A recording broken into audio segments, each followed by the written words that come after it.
OBC बचाओ परिषद का आयोजन जनता महाविद्यालय के मैदान पर किया गया। इस मौके पर बड़ी संख्या में ओबीसी वर्ग पहुंचे।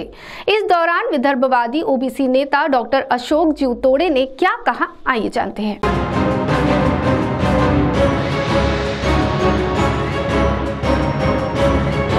महाराष्ट्र के ओबीसी वर्ग के सभी जात समूहों के प्रतिनिधियों की ओबीसी बचाओ परिषद का आयोजन रविवार 17 दिसंबर को जनता महाविद्यालय के मैदान पर किया गया। इस मौके पर विदर्भवादी ओबीसी नेता डॉक्टर अशोक जीवतोड़े के साथ बड़ी संख्या में अन्य ओबीसी नेता तथा ओबीसी बांधव मौजूद थे और इस ओबीसी बचाओ परिषद में सभी ने काफी आक्रामक भूमिका ली। तो सुनिए वहाँ पर मौजूद लोगों ने अपनी प्रतिक्रिया में क्या कहा।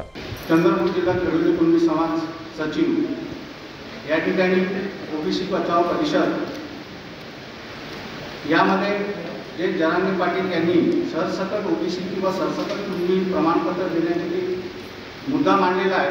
मी संघटनेच्या तर्फे आणि मंडळाच्या तर्फे त्या गोष्टीचा सरळ निषेध करतो आहे की त्यांनी या ओबीसीमधून हिस्सा मागणे हे चुकीचं आहे असं मला वाटतं। दलित समाजाचा अध्यक्ष म्हणून इथे उपस्थित झालेले आहोत आणि मी इथे जरांगे पाटलांचा विरोध करायसाठी आलो आहोत की जेणेकरून त्यांनी जी मागणी केली आहे आमच्या ओबीसी समाजासाठी ओबीसी समाजाच्या बांधवांचा जो मागणी ते घेऊन राहिले आहे ते आम्हाला यांच्यामध्ये द्यायला पाहिजे आरक्षण।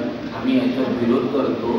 याच्यानंतरही अगर अशीच परिषद भरत राहिली तर आम्ही आमच्या अजून 10-12 बांधवांसोबत घेऊन येऊ आणि आमचा पूर्ण सपोर्ट ओबीसी समाजाला राहील। धन्यवाद। महाराष्ट्र पूर्व विदर्भ उपाध्यक्ष भुजबळ साहेबांनी मान्य केले तर मुंडे साहेब असते तर आज आपल्याला इतकं भांडावं लागलं नसतं आणि मी वंजारी सेवा संघातर्फे मनोज जरांगे यांचा जाहीर निषेध करतो। आणि जे अनकॉन्स्टिट्युशनल अशी मागणी जी आहे ती मनोज जरांगेंनी या ठिकाणी केलेली आहे तिचा निषेध मी या ठिकाणी करतो आहे। ते या ठिकाणी माझा निषेध व्यक्त करतो आहे। कोणत्या आधारावर हे निषेध व्यक्त करतो आहे ते मला फक्त तुम्हाला सांगायचं आहे। मंडल कमिशननी ओबीसीची व्याख्या जी आहे ही निश्चित केली आहे, तिच्याबद्दल आपण चर्चा केली पाहिजे आहे। ओबीसी कोण आहे त्याचे 11 आधार जे आहेत ते मंडल कमिशनने सांगितलेले आहेत। मंडल कमिशनचे 2 व्हॅल्यू सुद्धा आपण वाचले असतील तर आपल्याला असं पाहायला मिळतंय की त्या आधारामध्ये क्रमांक 1चा आधार जो आहे आपला आर्थिक प्रकरणासाठी शारीरिक काम करणारी जात म्हणजे ओबीसी। साथ ही इस संबंध में विदर्भवादी नेता अशोक जीवतोड़े ने मीडिया प्रतिनिधियों के साथ बातचीत करते हुए क्या कहा, आप स्वयं सुनिए उनकी जुबानी।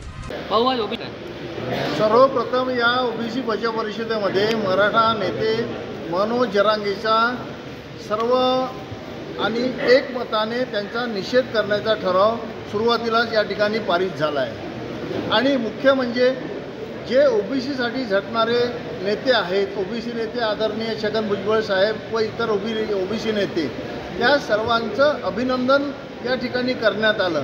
कारण त्यांनी एल्गार परिषदेच्या मार्फतीनं ओबीसींना जागृत करून ओबीसींचं संघटन मजबूत करून सरकार जे काही झुकण्याच्या प्रयत्नात होते मराठ्यांच्या समोर त्याला कुठंतरी खीळ लावण्याचं त्यांनी काम केल्यामुळं त्यांचं अभिनंदन करण्याचं काम या ओबीसी बचाव परिषदेमध्ये झालं आहे।